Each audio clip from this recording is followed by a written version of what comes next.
Hare Krishna, Radhe Radhe. Welcome to my channel Krishna ji कृपा। ओम नमो भगवते वासुदेवाय नमः। आइए श्रवण करते हैं वैशाख महात्म्य के 25वें अध्याय की कथा। नारद जी राजा अम्बरीश से कहते हैं, हे राजन, अब मैं तुम्हें वह पुरातन कथा सुनाता हूँ जो वैशाख मास के धर्मों की महिमा को स्पष्ट करती है। प्राचीन काल में काम्पिल्य नगर में शंख और चक्रधर नाम के दो परम मित्र रहते थे।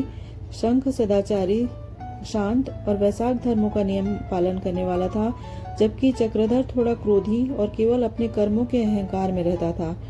समय बीतने पर दोनों की मृत्यु हुई। शंख ने जीवन भर वैशाख मास के नियमों का विधि विधान से पालन किया था, स्नान, दान और जल सेवा की थी, इसलिए उसे उत्तम लोक प्राप्त हुआ। परंतु चक्रधर, जिसने कभी किसी भी प्यासे को पानी नहीं पिलाया था, न ही वैशाख के नियमों का पालन किया था, उसे यमराज के दूत नरक की ओर ले गए।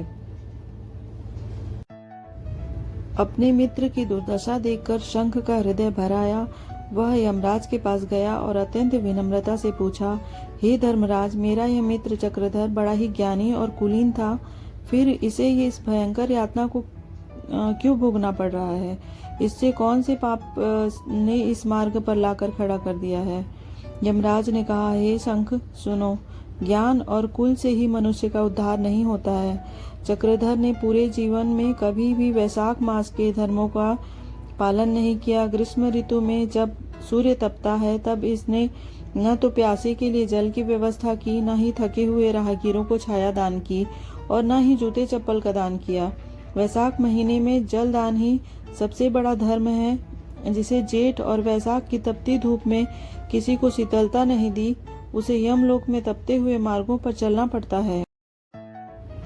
मित्र की यह पीड़ा शंख से देखी नहीं गई। उसने यमराज से प्रार्थना की, प्रभु, मैंने अपने जीवन में वैशाख मास में जो भी व्रत किए हैं, उसका आधा फल मैं अपने मित्र चक्रधर को अर्पण करता हूँ। जैसे ही शंख ने अपने पुण्य का संकल्प किया, चक्रधर के शरीर की जलन शांत हो गई, उसे नरक की यातनाओं से मुक्ति मिल गई। शंख ने निस्वार्थ प्रेम और वैशाख मास के प्रताप से दोनों मित्र दिव्य विमान में बैठकर विष्णु लोक को सिधार गए। जो मनुष्य वैशाख के महीने में प्याऊ लगवाता है, अन्नदान करता है या जूते चप्पल और छाते का दान करता है, वह कभी दरिद्र नहीं होता और यमदूत उसे छू भी नहीं सकते। वैशाख का महीना भगवान विष्णु और माता लक्ष्मी की पूजा के लिए सबसे उत्तम और पवित्र माना जाता है। पद्म पुराण के अनुसार इस महीने में सूर्योदय से पहले स्नान, दान और भगवान विष्णु के महात्म्य का पाठ करने से अपार पुण्य मिलता है, दरिद्रता दूर होती है और मोक्ष की प्राप्ति होती है। यह महीना माधव या विष्णु भगवान को अत्यंत प्रिय है। इसमें ब्रह्मचर्य का पालन, भूमि पर सोना और पवित्र नदियों में स्नान करने का विशेष महत्व है।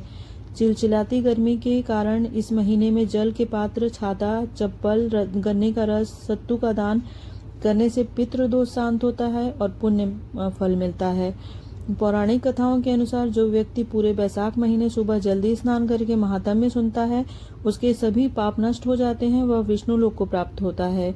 वैशाख के इस महीने में सभी लोग दान पुण्य कीजिए और बहुत ही पवित्र मास है, इसका फल आपको अवश्य मिलेगा। जय श्री। वैशाख के महीने में अभी तक आपने अगर इनमें से कोई दान नहीं किया है, कोई नियम नहीं किया है, तो अंतिम 5 दिनों में कथा अवश्य सुने, दान करें।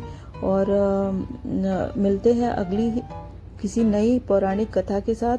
सभी का बहुत बहुत धन्यवाद। जय श्री हरि विष्णु। सभी का कल्याण करें भगवान।